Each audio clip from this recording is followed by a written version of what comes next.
Hello sir, ನೀವು ಬರೆದಿರುವ quote if your work is not lovable, life won't be livable ನನಗೆ ತುಂಬಾ ಇಷ್ಟವಾಯಿತು. ನನ್ನ ಪ್ರಶ್ನೆ ಏನೆಂದ್ರೆ, ನಾನು ಏನೇ ಮಾಡಿದ್ರೂ ಅದರಲ್ಲಿ ನನಗೆ ಹ್ಯಾಪಿನೆಸ್ ಅಥವಾ ಎಕ್ಸೈಟ್ಮೆಂಟ್ ಸಿಗದೇ ಇದ್ರೆ ಇದು ಮೆಚುರಿಟಿನಾ ಅಥವಾ ಒಂದು ತರಹದ ಮೆಂಟಲ್ ಇಲ್ನೆಸ್ಸಾ? ನಿಮ್ಮ ಅಭಿಪ್ರಾಯವೇನು? ಯಾವುದೇ ಕೆಲಸ ನಿಮಗೆ ಖುಷಿ ಅಥವಾ ಆನಂದ ತಂದಕೊಡಲ್ಲ. ಕೆಲಸ ಅಂದ್ರೆ ಒಂದು ಉತ್ಪನ್ನ ಅಲ್ಲ, ಅದು ಒಂದು ಚಾಯ್ಸ್. ನೀವೀಗ ಯಾವುದೇ ಕೆಲಸದಲ್ಲಿ ಹಾಗೇನೆ ಮುಳುಗಿ ಹೋಗಲ್ಲ. ಕೆಲಸವನ್ನ ಆಯ್ಕೆ ಮಾಡ್ಕೋತೀವಿ ಅಲ್ವಾ? ಸರಿಯಾದ ಚಾಯ್ಸ್ ಮಾಡೋದು ನಿಮ್ಮ ಒಳಗೆ ಇರಬೇಕು. ಇಲ್ಲಾಂದ್ರೆ ಜನರು ತಮ್ಮ ಕೆಲಸವನ್ನ ಹೇಗೆ ಆಯ್ಕೆ ಮಾಡ್ತಾರೆ? ನನ್ನ ಅಪ್ಪ ಡೆಂಟಿಸ್ಟ್, ಅಮ್ಮ ಕೂಡ ಡೆಂಟಿಸ್ಟ್, ಈಗಾಗಲೇ ಕ್ಲಿನಿಕ್ ಇದೆ, ಹಾಗಾಗಿ ನಾನು ಡೆಂಟಿಸ್ಟ್ ಆಗ್ತೀನಿ. ಇಲ್ಲಿ ಯಾವ ಆಯ್ಕೆ ಇದೆ? ನನ್ನ ತಾಯಿ ನಟಿ, ತಂದೆ ಡೈರೆಕ್ಟರ್ ಪ್ರೊಡ್ಯೂಸರ್, ಹೀಗಾಗಿ ನಾನು ಆಕ್ಟಿಂಗ್ ಕಡೆ ಹೋಗ್ತೀನಿ. ಇದರಲ್ಲಿ ಚಾಯ್ಸ್ ಎಲ್ಲಿದೆ? ನಿಮ್ಮ ಆಂತರಿಕ ಸ್ಪಷ್ಟತೆಯ ಅಭಿವ್ಯಕ್ತಿಯಾಗಿ ಕೆಲಸ ಹುಟ್ಟಿದಾಗ ಮಾತ್ರ ಅದರಲ್ಲಿ ಪ್ರೀತಿ ಇರುತ್ತೆ.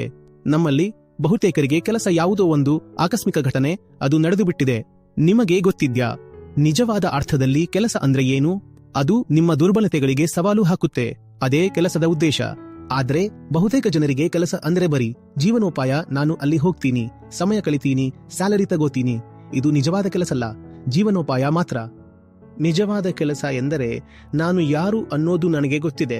ನಾನು ದುಃಖದಲ್ಲಿರುವ ಅಹಂಕಾರ, ನಾನು ಕಂಡೀಷನ್ ವ್ಯಕ್ತಿ.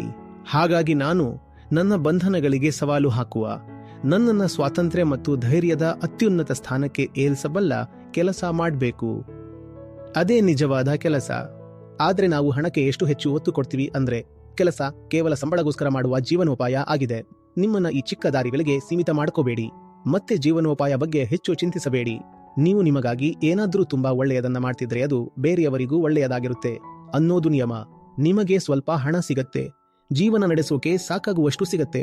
ಅದಕ್ಕಿಂತ ಹೆಚ್ಚಾಗಿ ನಿಮ್ಮ ಹತ್ತಿರ ಪ್ರೀತಿ ಇರತ್ತೆ. ಮತ್ತೆ ಪ್ರೀತಿ ಇದ್ದಾಗ ನಿಮಗೆ ಹೆಚ್ಚು ಹಣ ಬೇಕಾಗಿಲ್ಲ.